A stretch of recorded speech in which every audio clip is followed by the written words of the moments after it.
आपका सवाल है कि अगर कोई आपको बार बार परेशान कर रहा है, इरिटेट कर रहा है, गुस्सा दिलवा रहा है, तो कब तक उसको बर्दाश्त करें और कब हद पार हो जाएगी और कब हम उसको बता दें, धर के बता दें।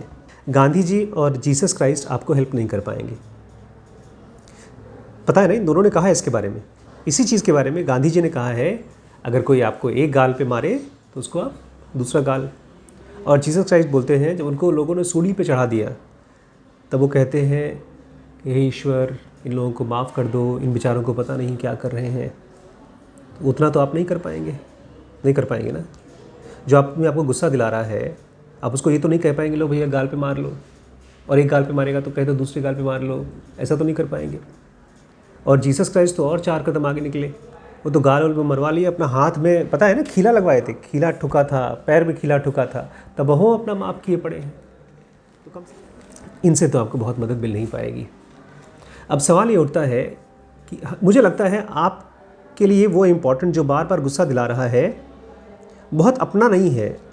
आपकी मम्मी पापा, भाई बहन, बीवी, ये लोग नहीं हैं, कोई न कोई बाहर का है जिसको आप जवाब देना चाहते हैं लेकिन कंट्रोल किए पड़े हैं कि डर है नाम खराब हो जाएगा, या हो सकता है वो वापस उल्टा वही और परेशान कर दे, मार पीट दे, या हो सकता है कल को उस आदमी से मेरा काम बनने वाला हो, काम रुक जाएगा, बट वो आदमी गुस्सा बहुत दिला रहा है और मैं गुस्से को कैसे निकालूं ये समझ में नहीं आ रहा है। कौन है जो आपको इतना गुस्सा दिलाता है, बार बार गुस्सा दिलाता है? कोई आपको है कोई ऐसा बंदा जो गुस्सा दिलाता है?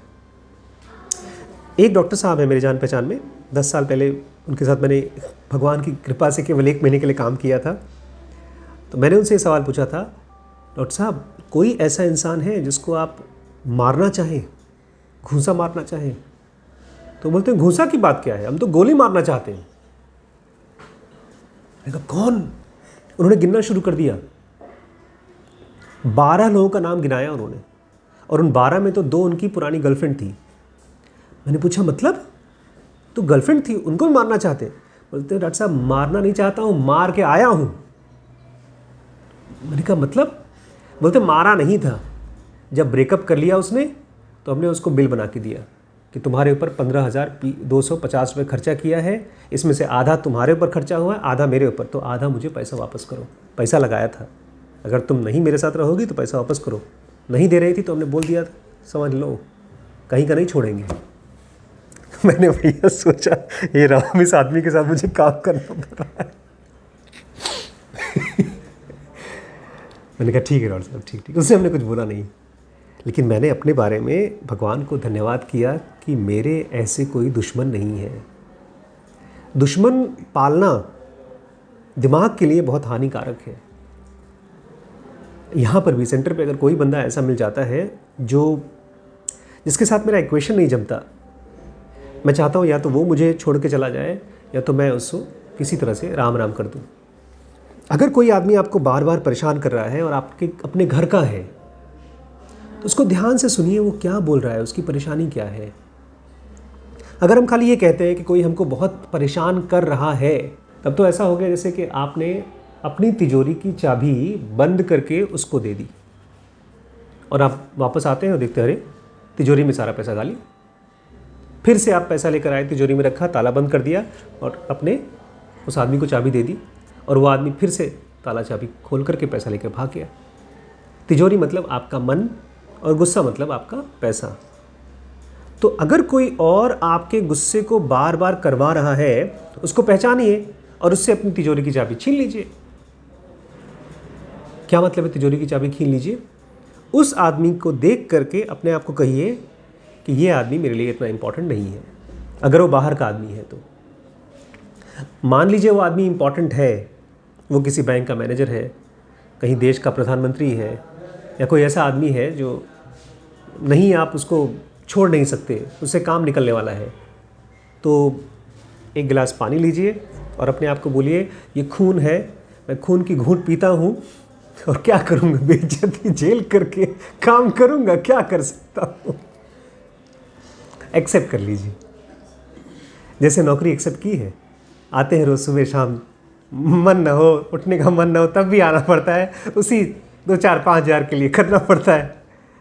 एक्सेप्ट कर लीजिए। और जो आदमी से आपको कोई ताल्लुक़ नहीं है उसको बोलिए निकल ले तू। वो भाव बोलता है ना, निकल ले तू, पतली गली से निकल ले। अपने मन में कहिएगा, क्योंकि ये भी मैंने बहुत सलीके से सीखा है कि अगर आपको कोई इरिटेट करता है और आप उस इरिटेशन को दुश्मनी का रूप दे देते हैं, हो सकता है वो देना चाहे, वैसे कोई जानबूझ के नहीं देता। कोई भी आदमी जानबूझ के दुश्मन नहीं बनाना चाहता, जंगल के जानवर भी नहीं।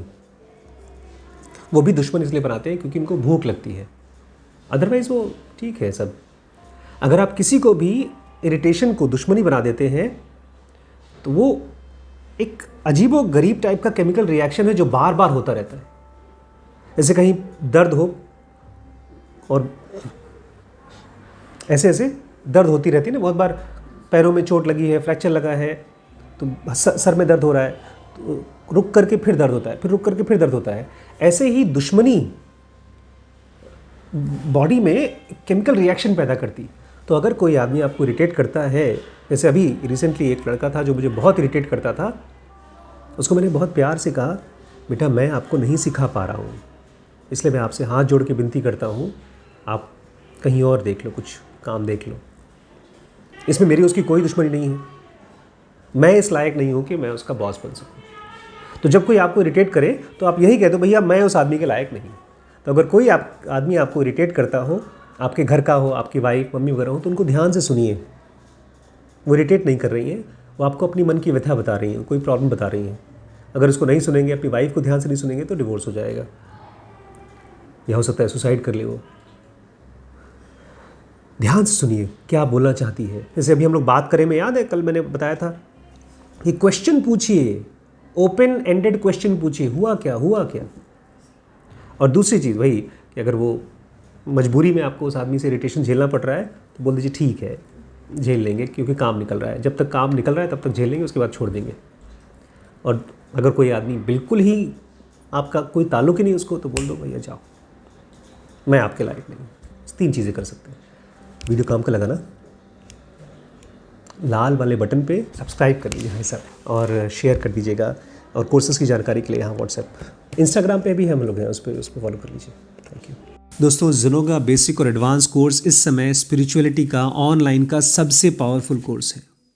अगर आप बिज़नेस करना चाहते हैं और लॉन्ग टर्म बिज़नेस करना चाहते हैं, अपनी मिस्टेक्स को कम करना चाहते हैं, इन्वेस्टमेंट को फालतू बर्बाद नहीं करना चाहते हैं, तो सबसे पहले WBX world class business execution course करना है। बहुत जल्दी हम लोगों का डिसीजन मेकिंग यूनिवर्सिटी बनने वाली है। क्यों? क्योंकि डिसीजन हर छोटे छोटे और बड़े बड़े लेवल पे हम करेंगे, करते हैं और मिस्टेक करेंगे उसमें। तो इसलिए BDM बिना ज्वाइन किए डिसीजन के एक्सपर्ट्स नहीं बनेंगे आप। SPMT की इतनी ज़्यादा डिमांड हुई मेरे लिए, इतने बच्चों ने मुझे कहा सर ब्रह्मचर्य के बारे में पढ़ाइए, कि हम लोगों ने एक बहुत पावरफुल कोर्स बनाया है जिसमें आप सेक्सुअलिटी के साथ इतने गहराई से अपने माइंड को एक्सप्लोर कर पाएंगे जो कोई और कोर्स नहीं करा सकता। पेरेंटिंग बच्चे की जीनियस को बचा के रखेगा, उसको ग्रो करने में हेल्प करेगा। बहुत सटल और बहुत यूनिक कोर्स है SPPT। रिलेशनशिप को बेहतर बनाने के लिए है, limitless husband wife, girlfriend boyfriend की रिलेशनशिप को रिन्यू करेगा वो। इसके अलावा हमने 2 और नए कोर्सेज स्टार्ट किए हैं। बात करें कम्युनिकेशन का, इससे पावरफुल कोई कोर्स इस समय ऑनलाइन में है नहीं। और आखिरी में नई टेक्नोलॉजी AI फॉर CEOs आपके लिए बहुत जल्दी आ रही है। इस नंबर पे व्हाट्सएप करके मालूम कर लीजिए, और अपना सबसे पहले जो 100 लोग ज्वाइन करेंगे उस कोर्स को, उनके लिए बहुत हैवी डिस्काउंट है।